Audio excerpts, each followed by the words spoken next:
Salut à toi et bienvenue dans Rock Your MLM, le podcast où on parle transformation, confiance et business d'âme sans bullshit, sans faux semblant, avec une dose de rock bien sûr, vous me connaissez. Je suis Isabelle, leader de Terra, coach et ancienne conseillère de crèche reconvertie et ici, on va parler de tout ce que j'aurais aimé comprendre plus tôt dans ma vie de femme et d'entrepreneur. Si tu aimes ces épisodes, surtout pense à t'abonner, à laisser 5 étoiles et pense à le partager à d'autres femmes qui doutent d'elles, ça m'aidera beaucoup. Aujourd'hui, on va plonger dans un thème qui touche énormément de femmes, si pas la totalité des femmes, la légitimité. Ce sentiment de ne pas être assez, pas assez formé, pas assez crédible, pas assez expérimenté, pas assez tout court. Tu vas voir que c'est pas toi le problème, c'est ton cerveau, ton éducation et ton système nerveux. On y va? C'est parti. On va parler de légitimité d'abord. La première fois que j'ai animé un atelier sur les huiles essentielles, j'avais les mains moites, la voix qui tremblait et surtout j'avais cette pensée dans ma tête, et si on voyait que je n'y connais rien. Ce truc un peu de je connais pas assez, j'ai pas bien vu ce chapitre-là, etc., etc.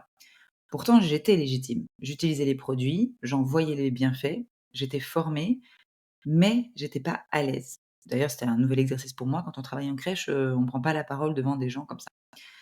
Et en fait, c'est là où je veux venir sur une confusion qu'on fait beaucoup entre être légitime et être à l'aise. Être légitime, c'est avoir le droit d'être là. Être à l'aise, c'est le fruit du temps et de ta pratique. Pour faire le lien un peu neuroscientifique, ton cerveau, il fonctionne avec deux circuits parallèles.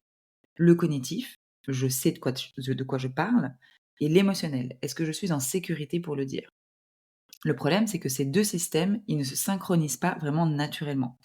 Tu peux savoir que tu es compétente, mais si ton système limbique, le centre de la peur et de tes émotions, lui, il ne se sent pas en sécurité, il va déclencher une alarme.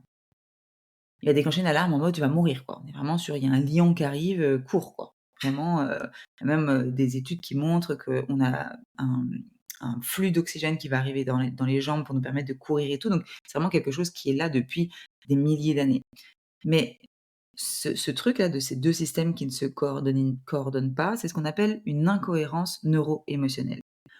Ton savoir te dit: «Vas-y» et ton corps, lui, il te dit: «Danger». Et là, si ton système nerveux prend le dessus, lui, il va activer le mode fight.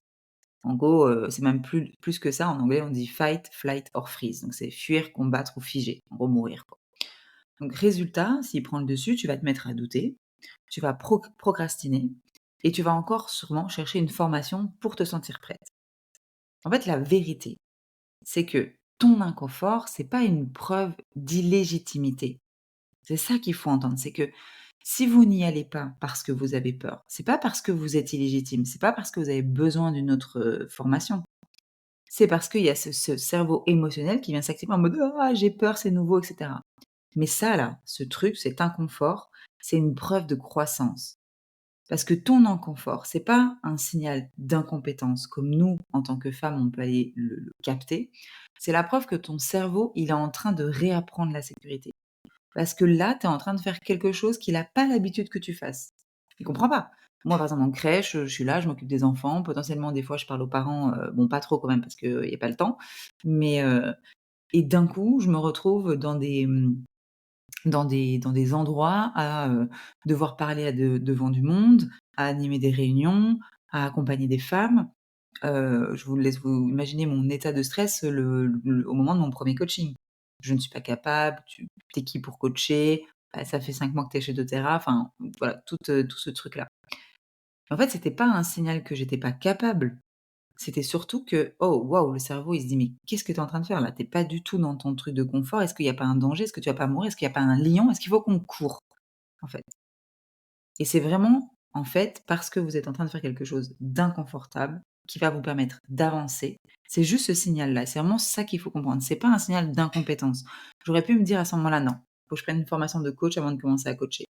Puis quand j'aurais pris ma formation de coach, je me serais dit: «Bah non, parce qu'il faut d'abord que on» parce que c'est sans fin. Si vous vous mettez à écouter votre système nerveux quand il prend le dessus, vous n'avez pas fini de prendre des formations. Justement, ces formations, parlons de ce fameux syndrome de la formation. Je pense que toutes celles qui vont m'écouter vont dire: «Oh bordel, tellement». Combien de fois tu t'es dit: «Je vais attendre d'avoir fini cette formation-là avant de me lancer»? Je crois que j'entends cette phrase au moins toutes les semaines et je sais que c'est un des gros, blocages, en tout cas des personnes qui mettent du temps à se lancer. C'est ce qu'on appelle le syndrome de la formation, on va faire très simple. C'est cette illusion, en fait, que plus tu en sauras, plus tu seras légitime. On va faire le lien encore avec ce cerveau. Chaque fois que tu te formes, tu vas ressentir une montée de dopamine, parce qu'on kiffe, c'est l'hormone du plaisir, de la motivation, on adore et c'est plaisant de faire des formations. On progresse, c'est agréable, il y a vraiment un truc vraiment kiffant. Mais tu fais ta petite formation, d'experte en aromathérapie par exemple ou d'experte en vente, peu importe, sans passage à l'action, en fait cette dopamine elle va chuter. OK, tu fais ta formation, tu réussis, tu passes pas à l'action, la dopamine va chuter et là, tu vas ressentir du vide, du doute. Et du coup, tu vas rechercher une nouvelle dose de formation. Et du coup, on est dans un cercle vicieux. Formation, satisfaction. Là, on rentre dans le truc où, bah, OK, satisfaction, let's go, on passe à l'action, mais ton cerveau émotionnel prend le dessus, donc, ah non, je pense, je suis pas prête. Donc, inaction. On retombe dans le doute, nouvelle formation. Et à force, bah, tu deviens une experte en formation. Le cerveau, il apprend par l'expérience, pas par la théorie. Aujourd'hui, on voit, en tout cas en France, je sais pas dans quel pays, je sais qu'il y a plusieurs pays maintenant qui m'écoutent, mais en France, l'apprentissage à l'école, on est beaucoup trop dans la théorie. On n'a jamais eu autant d'échecs scolaires que depuis ces dernières années parce qu'on est concentré dans les livres, et cetera. Les enfants n'ont plus le temps d'expérimenter. Tu peux lire 50 livres sur la natation, tu n'apprendras jamais à nager tant que tu n'as pas mis les pieds dans l'eau, en fait. Il y a besoin d'expérimenter. Si moi j'avais attendu de connaître toutes les molécules des huiles essentielles avant d'en parler, je n'aurais jamais aidé une seule femme à se sentir mieux. Ça, c'est vraiment le truc à comprendre. Votre cerveau apprend par l'expérience. OK, vous avez pris une formation de coaching. OK, let's go maintenant. C'est le moment de se mettre en mouvement et donc de pratiquer et de vous mettre à pratiquer vos premiers coachings. L'action va activer une autre zone du cerveau qui s'appelle le striatum tom, je ne sais jamais comment on le dit.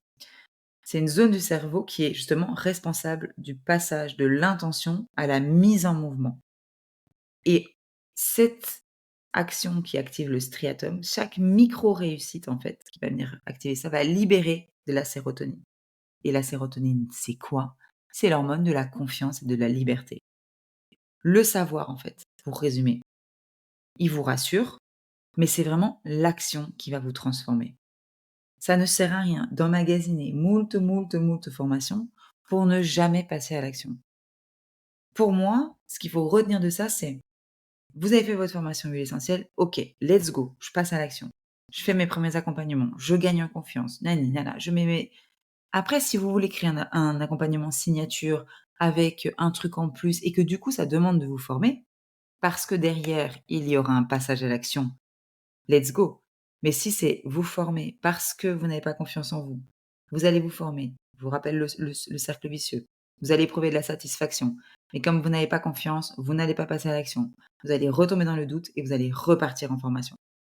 Donc ça, c'est vraiment important de l'ancrer dans votre tête, de l'écrire sur votre bureau, si vous voulez. Le savoir vous rassure, mais c'est vraiment l'action qui va vous transformer. Un autre sujet qui me parle beaucoup, c'est la légitimité féminine. Pourquoi? Parce que quand même, je sais pas si vous avez déjà regardé un peu autour de vous, les hommes, ne se posent pas ces questions de légitimité. Quand on regarde certains, si pas millionnaires, mais en tout cas certains hommes qui ont réussi aujourd'hui dans le monde du digital, ils n'étaient pas du tout formés au monde du digital. Ce sont des autodidactes qui sont passés à l'action, qui ont cumulé les actions et qui, au fur et à mesure, ont engendré un cercle de réussite. Donc pourquoi nous les femmes, on doute autant? C'est quand même dingue. On a été conditionnés à croire que pour avoir de la valeur, nous les femmes bien sûr, il fallait être parfaite, il fallait être sage, il fallait être discrète et il fallait être douce. Et ce que notre cerveau, il est venu intégrer derrière, je suis aimée quand je ne dérange pas. Je suis aimée quand je suis sage. Je suis appréciée quand je suis discrète, quand je suis parfaite, quand je ne dépasse pas des bords, quoi. Et les neurosciences, ça aussi, le prouvent. Le rejet social active les mêmes zones du cerveau que la douleur physique.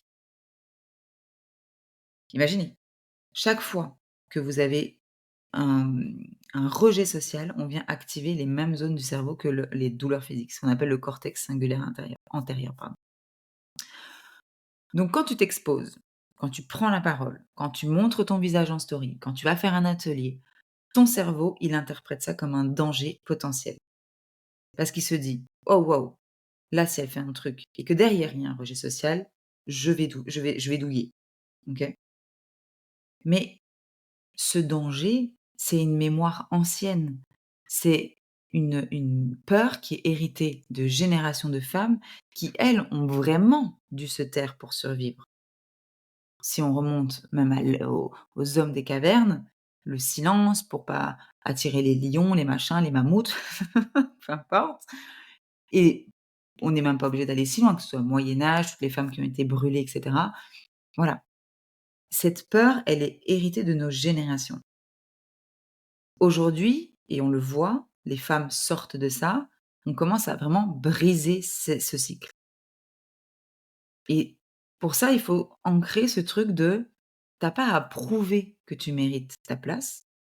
En fait, tu as juste à te souvenir que tu la possèdes déjà, en fait.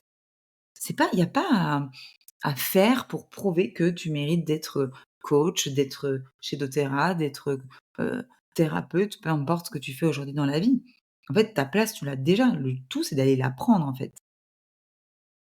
Quand j'ai commencé à créer du contenu sur les réseaux sociaux, je faisais, et encore, je mets 10 prises, mais je pense bien plus que ça, sans compter toutes celles que j'ai jamais affichées, hein, parce que je voulais que tout soit parfait. Je voulais que tout soit parfait. La peur du rejet social chez moi était très présente parce que, j'avais peur de par mon physique, je suis une femme ronde machin, de me prendre des vagues de haine, genre la meuf elle a l'impression d'être une star alors que bon, au début quand on fait du contenu, 200 personnes nous voient, donc vraiment revenir dans le rationnel, c'est-à-dire, OK, même si quelqu'un te met un mauvais commentaire, en fait, cette personne-là, je sais pas moi, Didier, du 33, tu vas jamais le revoir, tu vois? Et ce truc de vouloir que tout soit parfait, c'est resté jusqu'au jour, en fait, où j'ai compris que ce qui connectait les gens à moi, en fait, justement, c'était mes tics, c'était mes rires, c'était c'était toutes mes imperfections. C'était toute ma connerie, comme j'aime dire avec, pour celles qui me suivent sur les réseaux, mes stories salle de bain qui, je sais, plaisent beaucoup aux filles qui me suivent, que je fais pas assez souvent d'ailleurs, mais voilà.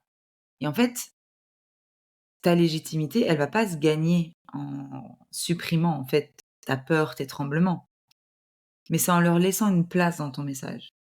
C'est-à-dire que, oui, mon réel, ma story, mon atelier, notre rendez-vous individuel n'est potentiellement pas parfait.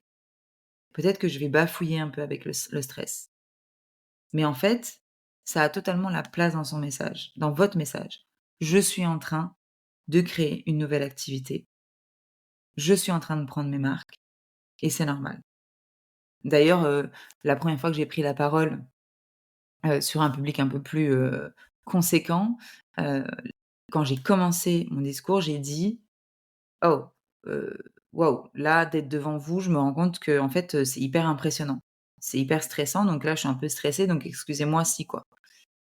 Et juste de l'avoir dit déjà, j'ai tout mon stress qui est retombé. Puis j'y étais, quoi. J'y étais et surtout je me suis dit à mon cerveau: «Je ne vais pas mourir». Au pire des cas, je me loupe dans mon discours, bah, tout le monde trouvera ça à chier, je reviendrai pas sur scène. Au mieux, tout se passe bien et je fais un j'ai mon message a un impact et j'aurai des retours sur tout ça et let's go. Mais je ne vais pas mourir, OK? Le ridicule ne tue pas, c'est un peu la phrase, c'est un peu la phrase bateau, mais c'est quand même vachement très, très vrai. Le ridicule ne vous tue pas. Votre réel ridicule ne vous tuera pas. Et là, vous allez me dire: «Bah, OK, comment je fais, pour ne plus paniquer à chaque fois que je sors de ma zone de confort?» Bah, ce qui est bien, et ça je vous l'ai déjà dit, c'est que tu peux rééduquer ton système nerveux. Parce que ton corps, c'est pas ton ennemi. L'idée, c'est pas de lui dire: «Ah, tabasser», là, en mode: «Tais-toi». C'est juste que il a besoin de nouveaux repères de sécurité. Il a besoin de comprendre qu'on n'est plus, à l'ère des hommes des cavernes, que vous n'allez pas mourir, que ce que vous faites, c'est normal, que vous êtes en train de vous lancer dans quelque chose de nouveau qui va vous demander du coup de sortir de vos zones de confort, mais que tout va bien et que c'est OK pour vous. Donc je vais essayer de vous partager un peu quelques astuces, qui peuvent, potentiellement vous accompagner dans ces moments-là. La première, ça va être de ramener votre corps dans le calme avant d'agir. Ça, c'est quelque chose qu'on pratique beaucoup quand on va faire une action qui nous demande de sortir de notre zone de confort. Ce qui peut être un live, ce qui peut être, chacun ce qui est pour moi une sortie de zone de confort ne sera pas la même pour ma voisine, ne sera pas la même pour Evelyne et ne sera pas la même pour, Jessica et cetera. Donc ça, c'est aussi comprendre ça. Pas vous dire: «Je suis ridicule», c'est que en fait, là, vous en êtes aujourd'hui à ça. Aujourd'hui, ce qui est difficile pour vous, potentiellement, c'est la story. Bah, dans un an, ce sera pas la story, ce sera prendre la parole à un événement, de votre entreprise. Donc tu peux pas calmer ton corps seulement avec les pensées. Alors c'est un début, hein, c'est bien de dire: «OK, tout va bien. Oui, je suis stressée parce que c'est nouveau et que je sors de ma zone de confort», mais c'est bien aussi de ramener aussi dans le corps. Et l'idée, ça va être de pratiquer ce qu'on appelle la cohérence cardiaque. Donc là, j'invente rien, hein, vous inspirez 5 secondes, vous expirez 5 secondes pendant 3 minutes, juste avant de prendre la parole ou de faire ce que vous avez à faire qui vous stresse. Et en fait, cette respiration, elle va activer le nerf vague. Donc c'est ton frein naturel du stress, si tu veux. Quand tu l'actives, tu viens diminuer le niveau de stress. Quand tu fais ça, en fait, tu envoies un message à ton cerveau qui est: «Ce n'est pas un danger, c'est juste nouveau». Ça vous empêchera pas d'avoir potentiellement le cœur qui va battre très fort quand vous allez le faire. Mais vous n'allez plus être en panique et vous n'allez plus vous laisser dépasser par cette peur-là. C'est ça l'idée aussi de ça. C'est vraiment de vous ramener dans le corps et de vous ramener dans le concret. C'est-à-dire, vous n'allez pas mourir. Tout se passe bien. Après, il y a l'EFT, qui est un outil que moi j'utilise beaucoup, donc une technique de tapotement sur des points d'acupuncture, dans laquelle vous allez répéter des phrases. Ça peut être, même si je me sens illégitime, je choisis de me rappeler que je suis en sécurité. Et en fait, de faire ça, on va venir apaiser l'amygdale, donc c'est ce fameux centre émotionnel dont je vous parlais, celui qui déclenche la peur et on va lui apprendre en douceur qu'en fait, on n'a pas besoin de fuir, qu'il y a pas un lion qui arrive et que, comme je vous disais, Kevin du 33, on s'en cogne, quoi. OK? On le reverra potentiellement jamais et même pas on le reverra, on ne le verra potentiellement jamais. Et ensuite, ça va être un peu à la manière des allergies, quoi. Ça va être de vous exposer un peu progressivement. La règle de la désensibilisation. Ton cerveau, il apprend par l'expérience répétée. OK? Comme je dis beaucoup à mon équipe, la personne que je suis aujourd'hui sur les réseaux, je ne l'étais pas quand j'ai démarré. Remettre l'église au milieu du village aussi. Parce qu'il peut y avoir, vous suivez et ça c'est valable dans tous les domaines, hein. Là, on parle de MLM, mais c'est valable, on pourrait parler de physique, enfin dans tout, mais vous suivez des gens sûrement qui ont déjà bien avancé, ont déjà, peut-être même, atteint des hauts rangs, enfin peu importe de quel sujet on pourrait parler, mais vous vous comparez. Notre co là, on en a déjà parlé sur l'épisode précédent, mais la comparaison, c'est vraiment un poison. Mais vous vous comparez à des gens qui ont déjà fait tout ce chemin-là et en fait, de potentiellement peut-être vous dire déjà d'arrêter de suivre ces personnes-là, parce que déjà ça va vous éviter de vous dire: «Mais ah non, mais c'est tellement bien ce qu'elle fait, mais jamais moi je vais arriver à faire ça, quoi». Ah si, parce que comme vous, nos premières stories, on tremblait. Voilà. On était nuls et «Bonjour, j'espère que vous allez bien parce que» voilà, hein. Tout le monde s'en cogne, personne ne regardait ma story, pourtant j'avais l'impression d'avoir fait, un truc à l'Élysée, quoi, OK? La 5e story, tu respires quand même encore vite, il y a quand même beaucoup de tout ça, mais tu tiens et tu arrives à te voir en train de faire ta story. Au bout de la 10e, ton système nerveux, il a intégré que c'est OK. Donc ça va plus être un truc de stress et c'est là que vous allez pouvoir bosser sur la qualité de ce que vous allez partager. Lors de votre premier atelier, si vous avez peur, si vous avez tout ça, c'est pas à cet atelier-là que vous allez pouvoir, tout remettre en question, travailler le plan et cetera. Ce sera potentiellement au bout du 5e, 10e atelier, vous allez vous dire: «OK, là je suis rodée, je sais, je mets des trucs en plus, je me challenge presque, quoi. Je vais faire un massage en plus, je vais machin, je vais truc, quoi». Donc chaque fois que tu oses, tu réécris ton système de sécurité intérieur. Mon 1er épisode de podcast et le dernier, voilà, il y a une grosse évolution et parce que je suis hyper à l'aise et je sais que je peux et du coup, je suis en train de travailler à l'améliorer dans, la musique d'intro, dans justement mon introduction et mon outro, au flux de ma parole, voilà. Tout ça, je peux le travailler maintenant parce que je fais un épisode de podcast comme, je sais pas, je sais pas, comme je ferais un appel téléphonique à un pote. Je suis vraiment hyper à l'aise maintenant, mais c'était pas le cas au début. C'est vraiment de vous dire ça. Ramener heu, de la cohérence dans vos peurs, quoi. Vous regardez des gens qui aujourd'hui sont hyper à l'aise, mais comme vous, ils ne l'ont pas été. Faites, faites, faites. Après ça sera OK et après vous travaillerez le fait d'améliorer, de faire mieux, de bouger le contenu, de faire en sorte que ça soit, encore plus que ce soit du coup plus esthétique. Vous voyez? Valider ses émotions aussi. Ça, c'est hyper important. Encore une fois, des femmes, tout ça, on est toujours en train de se juger: «Ah mais tu vraiment nulle d'avoir peur, mais pourquoi tu oses pas? Tu ridicule à pas pouvoir faire ta story là». En fait, arrêtez de vous juger, de ressentir de la peur, en fait. Moi, j'arrête pas de dire, à mon équipe: «Mais en fait, c'est normal. Je suis hyper stressée pour un atelier». Beh, heureusement que tu es stressée, c'est normal, tu sors de ta zone de confort, c'est tout nouveau et tout, c'est bien, c'est un signe positif.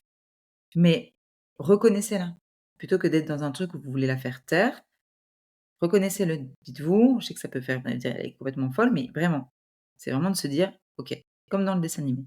«Merci peur de vouloir me protéger, mais là, on est en sécurité» et vous allez voir que dans le corps, vous allez ressentir ce «ah» parce que ce langage interne, du coup, il vient créer une cohérence entre votre cortex préfrontal qui est la raison et le système limbique, les émotions dont on parlait tout à l'heure. Résultat, vous apaisez le stress à la source. Donc simplement: «Merci peur de me protéger, mais là, je suis en sécurité. Tout va bien. Donc retourne dans ta maison». Vous pouvez bien sûr créer un rituel de sécurité. Avant chaque nouvelle action, vous ancrez avec un rituel simple, heu, une odeur, donc choisir, balance, enfin une huile essentielle quoi, balance, adaptive, copaïba. Trouver quelque chose en tout cas, une respiration, une phrase d'ancrage et un geste symbolique. Il y a des gens, qui vont en geste symbolique avoir des power moves, qui sont des mouvements, qui en fait, mettent le corps en mode, «Je suis une guerrière quoi, je c'est bon, je let's go quoi». Et en fait de chaque fois faire ce rituel, le même rituel à chaque fois que vous êtes face à une situation qui vous fait peur, il va la votre cerveau, il va l'associer à la sécurité et donc plus vous allez le faire, plus il va se calmer vite à chaque fois. Tu vas pas supprimer la peur. C'est normal qu'elle soit là encore une fois, c'est bon signe. Mais tu vas apprendre à la traverser sans qu'elle prenne le volant. Parce que c'est ça qui est dur, c'est que quand la peur prend le dessus, c'est là qu'on bafouille encore plus, c'est là qu'on oublie tout ce qu'on sait, c'est là qu'on se pète la gueule en montant l'escalier. Vous voyez, c'est vraiment ça, c'est juste de se dire: «Ben oui, en fait, cette peur, elle est là, j'en prends conscience et je l'accepte, mais juste tu prendras pas le volant Ginette, c'est moi qui décide et j'ai décidé d'y aller, quoi». Après, vous pouvez faire un petit rituel aussi express, de légitimité. Moi, je suis très visualisation et méditation, heu, que je pourrais potentiellement vous ouais, je pense que je vous le mettrai peut-être en description, hein, je vais pas vous le proposer maintenant, mais l'idée, c'est vraiment de, voilà, prendre un temps et ça dure 2 minutes, hein. Fermez les yeux, vous respirez, une main sur le cœur, une main sur le ventre et puis de venir vous répéter des phrases, heu, très simples, hein et encore une fois, les phrases qui vous parlent à vous, c'est: «Je suis en sécurité», j'ai pas besoin d'être parfaite pour être légitime, toutes ces choses-là, quoi. Donc ça me semble, être quelque chose qui est assez intéressant. Tout le monde n'aime pas ça. Encore une fois, l'idée, c'est de choisir vous, ce qui vous va pas et cetera, hein. L'idée, c'est pas de vous imposer, des choses, mais trouver ces petits rituels, ces petites actions qui vont permettre d'envoyer le message à votre cerveau de: «OK, tout va bien». C'est vraiment ça, la conclusion de tout ça, c'est vraiment ce que je veux que vous reteniez. C'est que tu n'as pas besoin de tout savoir pour être légitime et tu n'as pas besoin d'être parfaite pour être puissante. Si tu es légitime, c'est parce que tu vis, tu ressens, tu apprends, tu transmets et c'est cette authenticité-là, pardon, qui va créer la connexion, la confiance et la réussite. C'est pas encore une énième formation et encore plus je trouve depuis une bonne année maintenant, les gens surfent sur notre peur de la légitimité, le syndrome de l'imposteur et cetera et des formations qui viennent travailler ça, il y en a beaucoup trop. On est noyé sous ça, on est noyé sous les formations, du coup on en prend toujours plus, bref, c'est sans fin. Moi, s'il y a un truc que je dois vous conseiller si vraiment vous sentez que ça prend trop de place dans vos vies, c'est d'être coaché. Moi, je sais, j'ai pris conscience, cet été que, un de mes gros, ce qui m'empêchait de sauter sans parachute, c'est que le regard des gens. C'est que je suis toujours en train de m'inquiéter de ce que les gens vont penser de moi. Et ça, je l'ai identifié et c'est pas une formation qui va venir m'aider à travailler ça. C'est de travailler sur moi et donc j'ai choisi d'être coachée. Donc ça, c'est voilà, pour moi, c'est la seule chose qui peut vous aider si vraiment vous sentez que ça prend trop de place parce que traumas familiaux, parce que schémas familiaux, parce que peu importe, alors faites-vous coacher. Mais n'allez pas prendre une formation. C'est pas une question de légitimité, une question de confiance. Gagner en confiance, je rappelle, action, tout ça, tout ça, tout ça. Petites actions, grands résultats. On a déjà parlé plein de fois aussi, donc je pense que je commence à vous rôder avec ça, mais le but, c'est que, voilà, je veux que vous captiez tout ça et que en fait, vous compreniez que déjà, vous devez vous méfier d'aujourd'hui tout ce qui se vend et toutes les formations miracles et avec moi, tu vas voir, tout va exploser, tout. Non, en fait, pas de formation qui fera exploser votre business. La seule personne qui fera exploser votre business, c'est vous-même. C'est pas la formation de Pierre-Paul Jacques. C'est vraiment, voilà, le truc le plus important que je veux mettre en place et là, je parle pas de formation, je parle pas de digital là, hein, je parle de réussir en machin, en 30 jours, des trucs comme ça. Formation en digital, c'est autre chose. Là, il y a une vraie compétence. J'ai envie de créer des tunnels de vente, je suis nulle en digital, bah oui, là, il y a une formation comme celle que vous devez prendre. Là, c'est une compétence. Mais c'est pas une compétence de savoir faire un atelier. C'est pas une compétence de connaître les huiles essentielles. Vous avez tout ce qu'il faut à votre portée. Juste action. Voilà. Bon, bah, si cet épisode, vous a parlé comme d'habitude, n'hésitez pas à le partager à une amie. Vous pouvez me taguer, sur les réseaux @mademoiselle Isabelle pour, continuer à faire connaître ce podcast. N'oubliez pas de laisser une petite note de 5 étoiles pour, faire, exploser ces épisodes et qu'ils passent, entre les mains d'encore plus de monde. Merci d'avoir été là jusqu'au bout et surtout, souviens-toi, vraiment, vraiment, vraiment, tu n'as pas besoin d'être experte pour être essentielle. Et maintenant, je te dis à très vite pour un nouvel épisode de Rock Your MLM.